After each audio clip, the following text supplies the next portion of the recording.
Welcome to part 2 of our transactional analysis lesson. We will talk about the parent ego state and the adult ego state.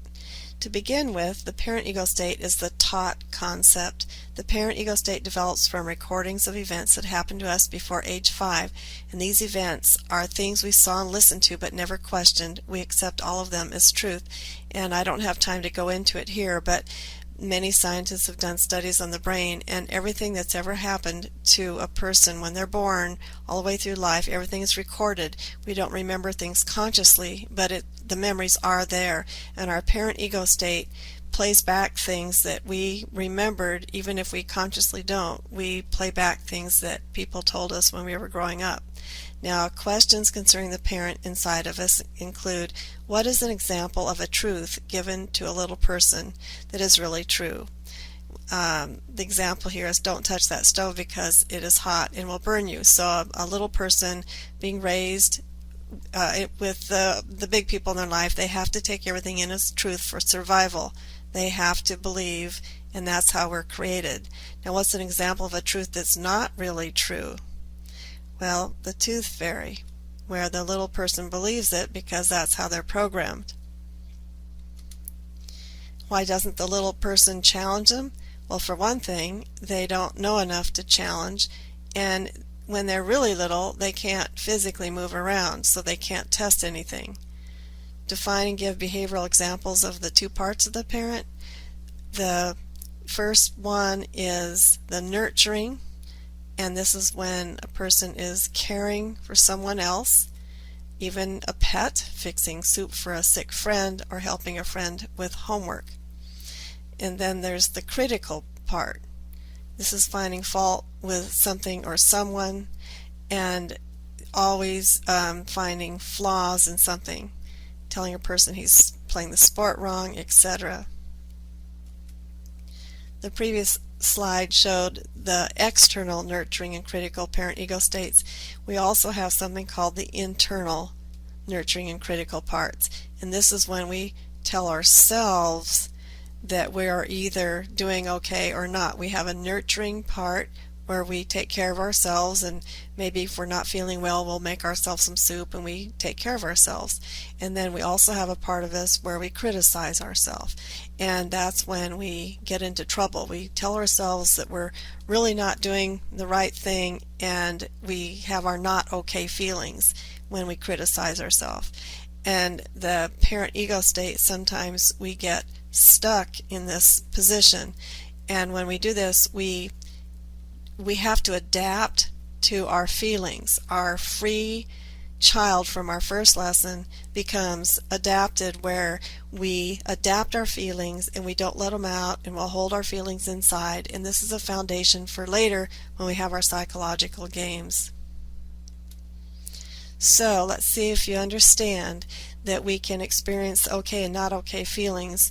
When our internal parent ego state is nurturing, then we can be in our free child, letting our feelings out, showing anger in a healthy way if somebody's bothering us, but we feel good about it ourselves, and maybe we can discuss why we're being angry, what is it that's causing the anger, and have a discussion and dealing with it. If we're sad, let's say lost a loved one, we need to give ourselves permission to cry. It's okay to release sadness. And if we're happy, obviously that's the best way to be. But sometimes when we're critical to ourselves, then we don't feel good about ourselves. So we have to adapt, and we go into what we call our adapted child, where we control our feelings.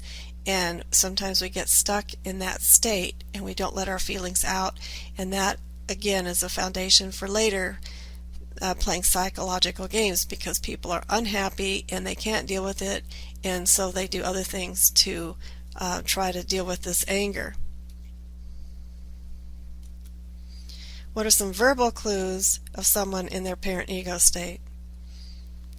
When you hear somebody saying, let me make some soup for you, or let me help you, and if a little boy says to his grandma, let me hold your hand so you won't fall down, those are verbal clues. And I wanted to bring up that a 7-year-old boy can definitely be in his parent ego state, because it has nothing to do with age.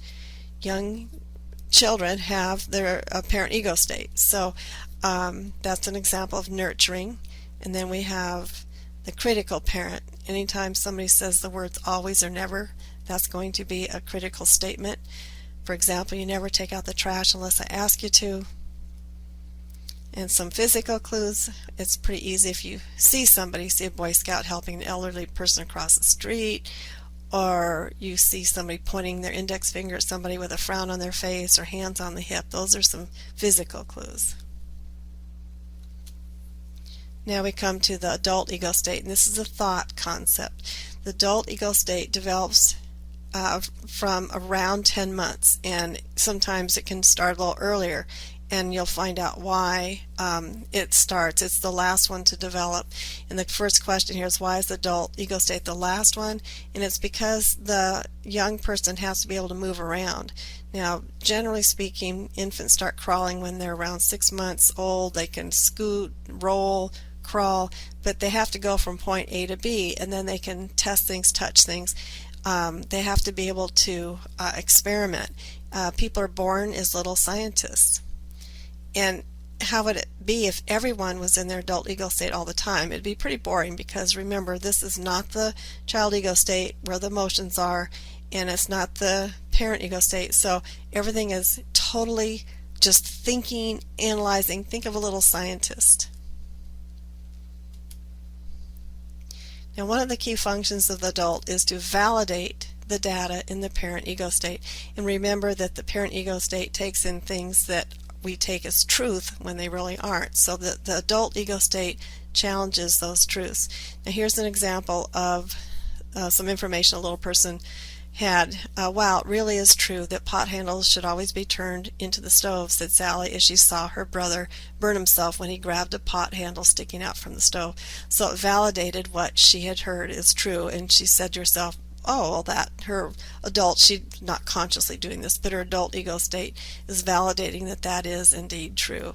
Now, the adult ego state analyzes everything, and also it can analyze when we're in our adapted child ego state. We're controlling our emotions, and we can analyze and tell ourselves to not be so critical and judgmental to ourself from our internal feelings of our parent critical internal feelings, and we can use adult ego state, use logic, help us get out of the adapted child ego state to deal with our feelings.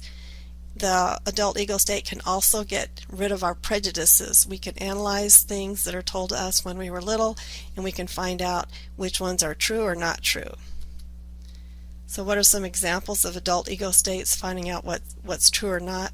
Now, Santa Claus, Easter Bunny, and Tooth Fairy, when children get older and they realize that Santa Claus really couldn't fly around the world. Then there's also this category, all types of prejudices that we find out are not true. And there are so many different categories of prejudices, from religion, race, economic bracket, being rich or poor, gender stereotypes, age, and being young or old. There's all kinds of prejudices. So the adult ego state will analyze that and say, well, that's not true. I heard that when I was younger, but it's not true. So the adult ego state is very important. It's the analytical part of us. And I'm going to ask on our voice thread following this lesson to have you share things that maybe you heard when you were little. And one example I share with my face-to-face students is, when I was young, my mother told me that I should always eat the crust on the bread. She didn't want me to eat a sandwich and leave the crust, and she told me all the vitamins were in the crust, not in the middle part, but they were in the crust. When I was in first grade, I saw a movie about how they make bread, and I was waiting to see how the vitamins jumped into the crust, and I realized it didn't happen. So using my adult ego state, I learned that that wasn't true. So what ego states are these people in? So if you see the quotes at the top, when I saw the monster's face, I felt really scared. The clown at the birthday party was really funny. So I hope you would know that those are the child ego states. And then the quotes down below: never talk to strangers, always chew your food with your mouth closed, look both ways before you cross the street. And I hope you would know that that's parent ego state. Now this closes up for part 2, and part 3 we'll cover, we'll talk about how we communicate between our ego states, and then we'll move into future lessons with the games people play. Thanks for listening. Bye-bye.